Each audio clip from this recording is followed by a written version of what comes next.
right. Shalom. I like to start off by saying Barakatay Hawa. Bashem Yahushai, Bashem Rakakudash. Welcome to another live lesson. The name of this one is In the Day of Thy Power, Thy People Shall Be Willing. And that comes from the scripture in the book of Psalms, the 110th chapter, and the third verse. This is our Psalms 110 and 3. It says, Thy people shall be willing in the day of thy power, in the beauties of holiness from the womb of the morning. Thou hast the dew of thy youth. And this lesson comes through the inspiration of the brother, the head of the Hawaii camp, Yahawada, and the Asherite brother that's with him. They were doing a in transit. And there was something he was speaking about dealing with these women, and the way that they act. I mean, I don't remember exactly how he put it or how he said it, but it kind of sparked a thought in my mind to where these women, these men out here, Esau, the other nations, they have a certain power that's given to them in this society, and pretty much they use that power. They don't hesitate. They use it. They're boastful with it. They use it. They don't care who it affects. They don't consider anyone else's feelings. As long as they have the power that they have, they use it. And that sparked that thought in my mind based off of that, how when we get the power, we're going to be the same way. That's why it says here in Psalms 110 and 3, Thy people shall be willing in the day of thy power, in the beauties of holiness from the womb of the morning. Thou hast the dew of thy youth. Because when the morning comes, which is going to be our morning, that is going to be our rising, which is going to be Esau's night, and we're going to be in power. We're going to have the upper hand. We're going to have the power, and we're going to use that power, to the fullest. We're not going to hesitate. These people don't hesitate when they have power over us, and we definitely are not going to hesitate in the kingdom of heaven when we get the power. And that's what we're waiting for.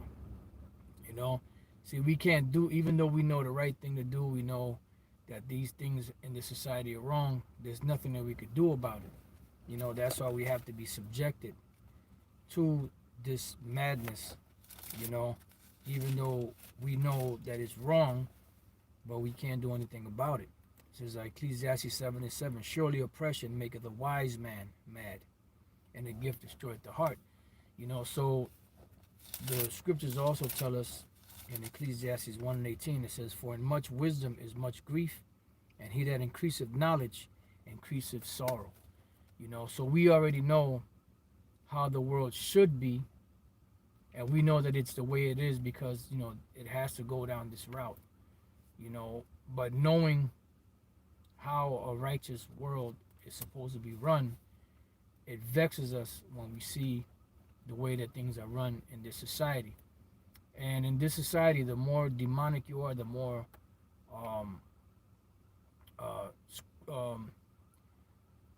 ruthless you are, the more wicked you are, the more you prosper.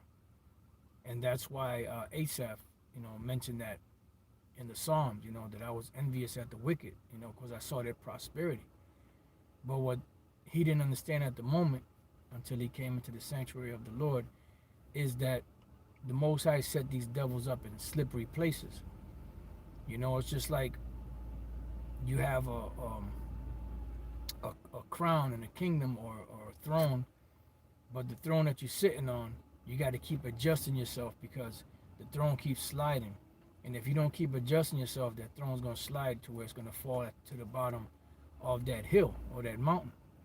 And this is where Esau is at. He's in that slippery place where he's shifting back and forth, and just when he thinks he's shifted in place, he's sliding back the other way.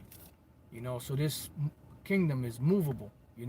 It's not It's not etched in stone because the foundation of it is not etched in stone, which is the foundation is Yahweh Shai. Now they claim that they believe in the scriptures, but they really don't, because if they did, they would do what the scriptures say. That's why it says, "Unto the wicked, what hast thou to do to declare my statutes in thy mouth? Seeing thou hatest instructions and castest my word behind thee." So these devils, since they got the power, this knowledge and this wisdom of theirs, you know, has pretty much perverted them, and they've perverted others. This is why America is known as Babylon the Great, the mother of harlots and abominations of the earth. This all reflective of America. That has nothing to do with the Roman Catholic Church. The Roman Catholic Church plays a part of the false prophet in the scriptures, but America is in Revelation 17 and 5. America is Babylon the Great, the mother of harlots and abominations of the earth, because all three of those, um, um, what's the word I'm looking for? All three of those descriptions apply to one thing, which is Babylon the Great, which is America. So let me just go real quick to the book of Ezekiel, because I want to get this other precept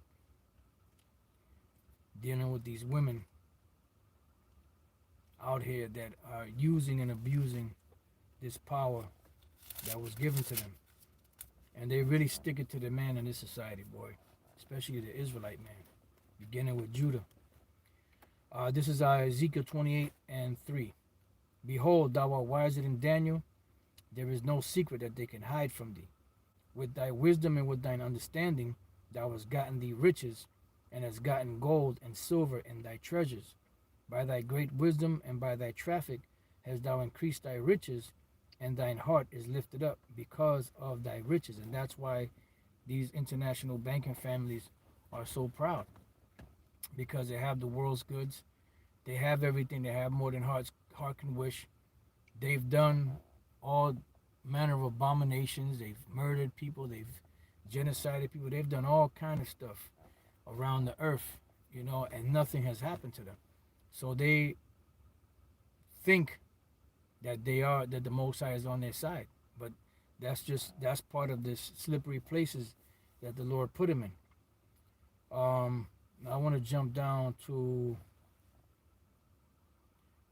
there's another part in here. Just bear with me, see if I can find it.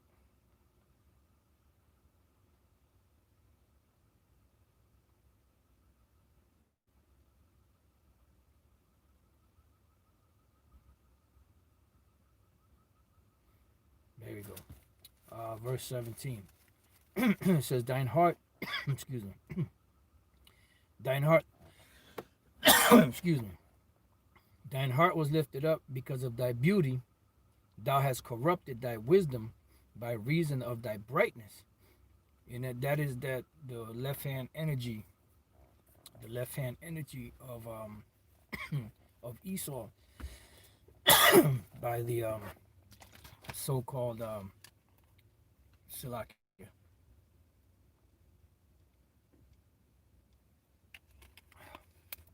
That's Esau's left hand energy. That's why they call themselves the Illuminati, the illuminated ones, because they are the carriers or the bearers of the light. And that is the true definition of the word Lucifer in the scriptures.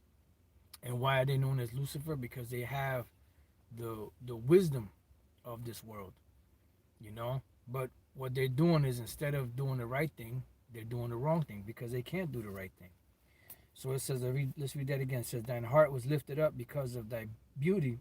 Thou hast corrupted thy wisdom by reason of thy brightness." See? Because of your brightness represents that wicked knowledge on the left-hand side, but it also represents the splendor and the prestige, you could say, the fame that you've gathered, and how people looked at you, as that beacon of light. But you use that, and you pretty much, for lack of better words, bamboozled all nations, especially the nation of Israel. It says, "I will cast thee to the ground. I will lay thee before kings, and they that they may behold thee. Um, and that's pretty much it. You're going to be casted down, and all nations are going to look down upon you, because now everybody looks up to you. Even though these nations are waking up, like some of the higher ups, certain people that are into, truths, certain truths about history and things of that nature, they're waking up to you. But for the most part, the majority of the world is still under your spell. Um, the brother, I was just watching the brother Amawang Gabar from New York camp. He did a video, a lesson, and he was speaking about how, they did a survey on the American people, I believe he said, and they asked him how many of them would take the vaccine. They said 58% of the population would take the vaccine. So that's more than half, of the population of America would take that vaccine, which shows you that they don't know nothing about what's going on. They just they're just lost in the sauce, pretty much, and that would amount to about, because 42% would not take it. So if there's 330 million, that would be about 100 and, let's see, 165, 100, about 185 to 190 million people that would take the vaccine, as opposed to the rest not, because that's 58% versus 42%. So there's more people that are willing to take that vaccine than not, which show you that they don't know what the hell is going on. They're just going along to get along. Those are the people that'll look at you when you walk in the store, and either you don't have a mask on, or your mask is below your nose, and they're looking at you like, you know, like this one woman back in mid-March or April. I was walking down the aisle, and she was walking, and then she was like coming, getting against her, and I'm looking at her like, you stupid fucking bitch. What the fuck is wrong? I wanted to just yell at her. But I said, you know what? Let me just ignore this bitch, because this bitch is getting on my nerves, man. But that was the attitude she had. Like she was so petrified. And I'm like, these people are so fucked up in the head, man. And that's how Esau got him, fucked up in the head like that. But to do wickedness, they have no boundaries. They don't have any morals about them. They don't have any thought in their mind of, well, maybe I shouldn't do that. I shouldn't, they don't have any compassion or consideration for anybody else's feelings. And this is why the Most High is going to open up on you women. Because you women have been given power, and you've abused that power. And if the shoe fits, take it off and get another pair. And if you all upset, why you always got to get on a woman? Change the channel. Go watch Nate, ISUPK. Go watch those simps that bow down to women. Isaiah 32 and 2. It says, a man shall be as an hiding place from the wind. So what is the wind? The wind represents destruction, right? In this society, men are looked down upon. They get the short end of the stick. Anytime the police are called or whatever the case is, a man is normally the one that gets locked up, goes to jail. Men are the ones that are mostly on the hook for child support, alimony, and different shit like that. So, and I'm talking about men in general, but our concern really is the Israelite man, because the Israelite man is the one that's going to be in high demand, and the ones that are going to be in high demand are going to be the elect of the nation of Israel, as it states in Isaiah 13 and 12. It says, I will make a man more precious than fine gold. Why? Because in this society, men are looked down upon. Women are put up on a pedestal, because the vibration of this world from its inception till now, it's all based around, the Queen of Heaven worship, and that spirit's been always around, and is around. And these women, the Israelite women, so-called Negro, Latino, and Native American Indian women, they have that spirit. They act that way, most of them. You even have those Israelite women that know that they're Israelite women, call themselves in the truth, that have that same attitude. The scriptures say a woman ain't supposed to teach. Oh, we're going to teach. There's nothing that says we can't teach, you know. So really, they don't have the fear of the Lord because of that feminist, um, Queen of Heaven spirit that's been pushed out there, and these simps that bow down to them and allow them and enable them to do this thing. You know, these women have been emboldened. They've been emboldened to the point where they're they're pretty much like masculine. You know, so these women that claim to be in the truth, you know, they some a lot of them are feminists. A lot of them are in that Queen of Heaven spirit. Or we're gonna teach, and then you have these stupid, I don't even know what to call them. You know, yes, sister, you know, that's right. You know, oh man, that's where the Most High is gonna take you out. He's gonna take 2/3 of you out, man. Cold. He's gonna take you out because you need to be moved out the way because you're nothing but a waste of sperm. You know, you're nothing but you know a waste of life. You know, and you will be moved out of the way. Yahweh Shem Shai will move you simps out of the way, and you women that are acting that way too. It says, I will make a man more precious than fine gold, even a man than the golden wedge of Ophir. Why? Because it's going to be known out here. You know, once all hell starts breaking loose, there's going to be a particular man or particular men that will have a whole total different attitude to what's going on out here. A whole total different mind frame and mentality. Because the scriptures say that wisdom and knowledge shall be the stability of thy times and strength of salvation. Now, the scriptures say that the woman is the weaker vessel. Even though in this society they say that, you know, you're a strong woman and blah, blah, blah, this, that, and the other.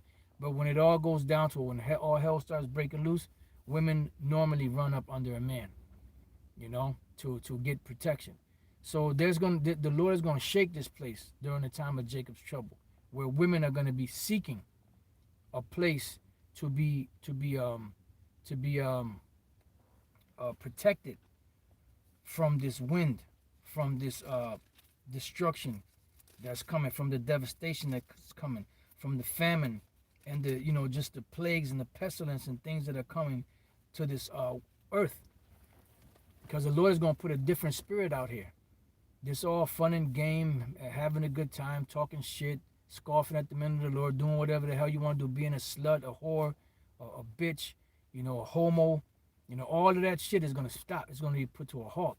All this adultery, homosexuality, lesbianism, freakism, swinging, all of that stuff is going to be put to an end. Once Jacob's trouble starts really breaking loose out here, people are going to want to seek the Most High, but it's going to be too late. That's why it says, seek ye the Lord while he may be found. Because for right now, for most of Israel, the Most High is in his place right now.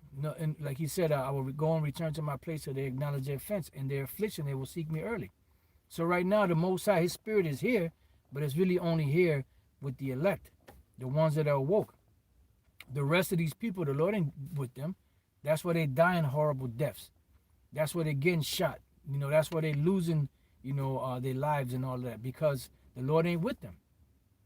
So it says, let's read that again. And I will make a man more precious than fine gold, even a man than a golden wedge of Ophir. Why? Because there's going to be a massacre out here.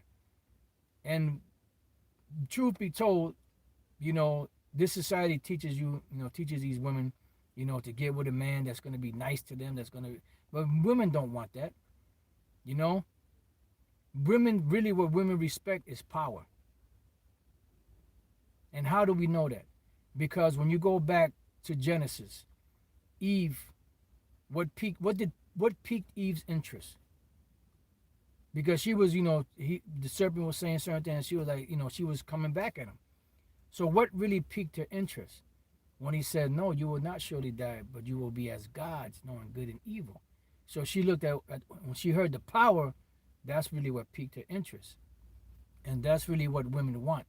They want that power that men have. And that's why they're feminists. That's why a lot of these women become butchers, because they want the power that a man naturally has. And that power that men naturally have, women gravitate to, because, women know that if there's any um, if there's any harm or danger coming, that they can hide behind the man, and the man would normally protect them. And that spirit is coming back. So these simps that are bound down to these women and let them do whatever they want to do, and whispering sweet nothings, that's all going to be done away with, man. Because women really respect a rough man. Women really respect a masculine man. Women really respect a man that can protect them. Because there's going to be a lot of death out here.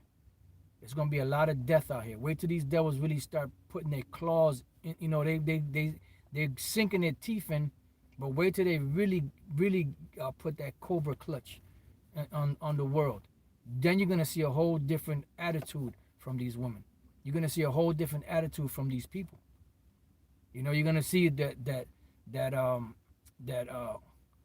all of a sudden overzealous, what's the word I'm looking for? That diligent spirit, come on, people that want to know about the Lord and want to read the Bible, want to get the breakdowns of the scriptures, want to learn the Hebrew and all that. Then you're going to see a different change. But it's going to be too late for a lot of them. So let's go to Isaiah chapter 3 and verse 25. It says, "Thy men shall fall by the sword, and thy mighty in the war. And her gates shall lament and mourn, and she, being desolate, shall sit upon the ground." So pretty much, this is dealing with men. A lot of these men are going to die in these wars, overseas. A lot of them are going to die during Jacob's trouble. That's why the scriptures say that it's going to be a time such as was never since there was a nation on the earth, even to that same time. You see? And that's why it says that in the day of thy power, that people shall be willing. Because right now, when they think that they have the choice, how many Jakes out there are really seeking the Lord? How many Jakes out there are really trying to cleave unto the Lord and try to, do the best that they can to please the Heavenly Father, Yahweh Bashem Shai? Not many. But when they're going to want to get diligent, when they're going to want to get right, when all hell starts breaking loose and Jacob's troubles start licking them down in these streets, then they're going to have a different attitude. So it says, and then chapter 4, verse 1, it says, "And in that day, 7 women shall take hold of one man." What man is this talking about? One man. It's talking about a man of the Lord, Yahweh Bashem Yahushai, who the Lord put the spirit upon, and that zeal and that faith to be strong in these times. Because if the Lord don't put the spirit on us, there's nothing that we could do. Whenever you see a man that's faithful, guess why he's faithful? Not because he can't walk around and say, "Yeah, I got all kind of faith." Yeah, but you don't got that of yourself. The Lord gave you that. Because if the Lord didn't give you that faith, you would not have it. Just like the Lord could zap it from you just like that. So whatever we do have is because the Lord Yahweh Bashem Shai gives us that spirit, to be that way. So when all hell breaks loose, the scriptures say, "Wisdom and knowledge shall be the stability of thy times and strength of salvation." The ones that have that and that are stable, that's because the Lord gave them the spirit to be that way. The other people that are nervous and running around and not knowing what to do, like a chicken with their head cut off, because the Lord didn't give them the spirit of faith and to be stable in these times. So it says, "And in that day 7 women shall take hold of one man, saying, We will eat our own bread and wear our own apparel. Only let us be called by thy name to take away our reproach." Yeah, because a woman is supposed to be married. A woman is supposed to bear children and guide the house. A woman is not supposed to be given his liberty to gad abroad, to do whatever she wants to do, to be a busybody, to hop from man to man, to ride that cock carousel, as they call it. A woman is supposed to be with one man her whole life. And the only way she can have another man is if that man died. And she decided that she wanted to have another man because she was still young and still had that feeling and that sensation, But you had some women that no matter if they were young, they had one man and they never married ever again. So yeah, man. So, but in this society, it's different. Y'all play the field, girl. Don't just settle for one man, play the field. And they encourage that shit in this society. Wicked ass fucking society. They gotta go. All right, so now let's go back to Isaiah chapter 32 and verse 2. It says, so now we're starting to understand why a man is going to be more precious than fine gold, because you're going to have a lot of dead men. You're going to have hell going on out here. You're going to have these women that are going to be looking for shelter, so to speak. And I'm not just talking about just shelter in a home or whatever. I'm just talking about shelter in general, which is protection from a man. It says, and a man, it didn't say nothing about a simp. It's talking about a man of Yahweh Bashem Al Shai. And a man shall be as a hiding place from the wind. What is the wind?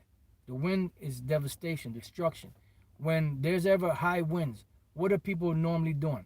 They're trying to find a spot where they can hunker down, something that they can grab onto.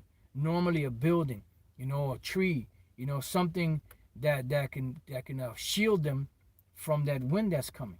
So a man is going to be that way to a woman in these times when the storm of destruction, the storm and the tempest, of this devastation starts going on out here.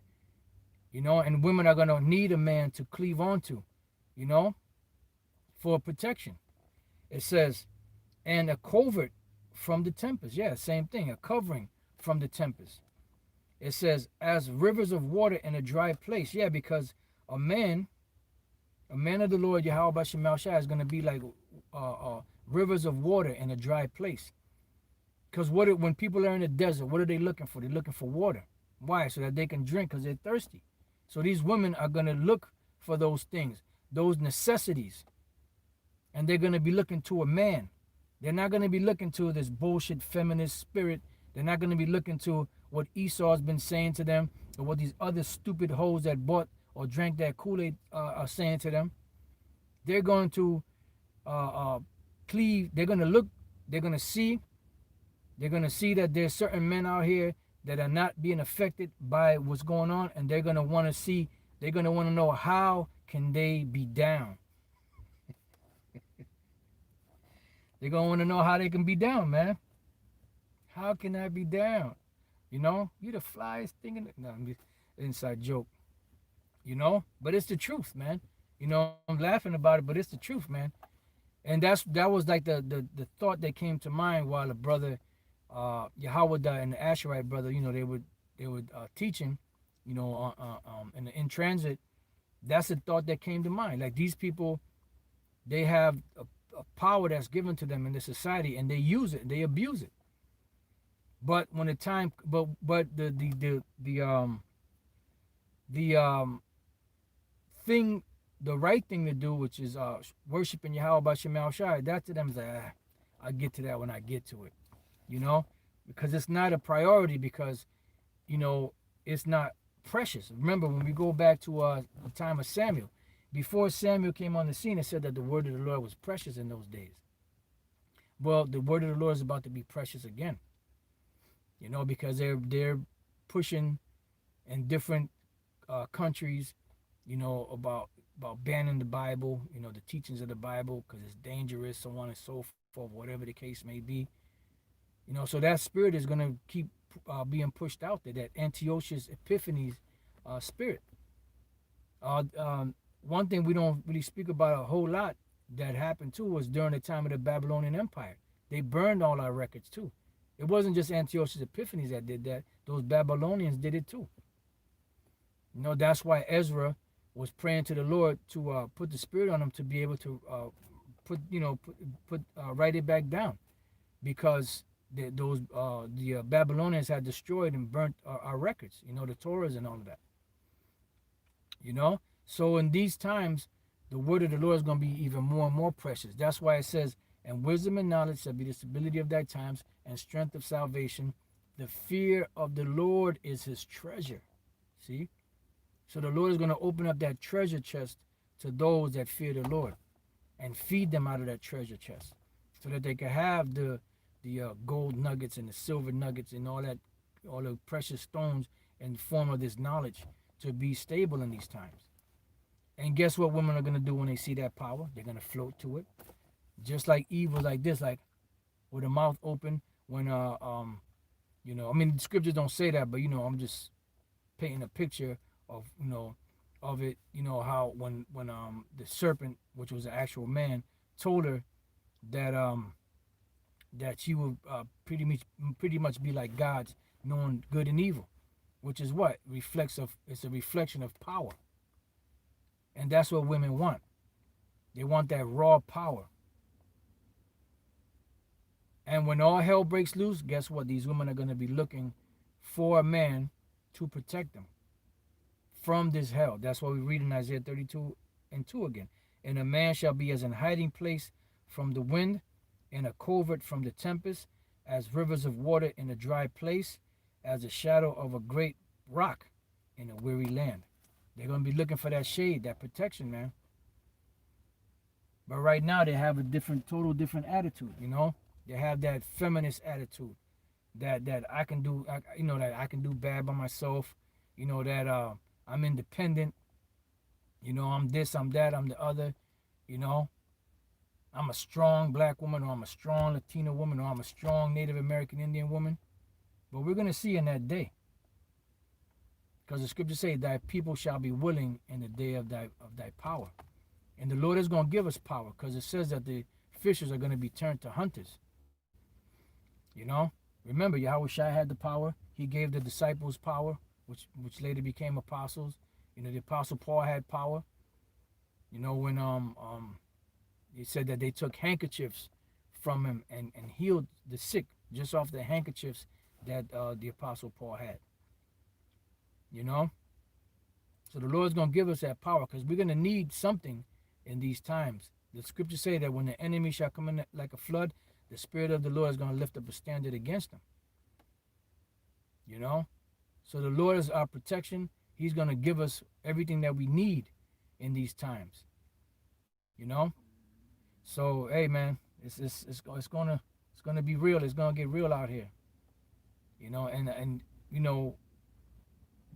I can't wait, because I want to see this place destroyed anyway.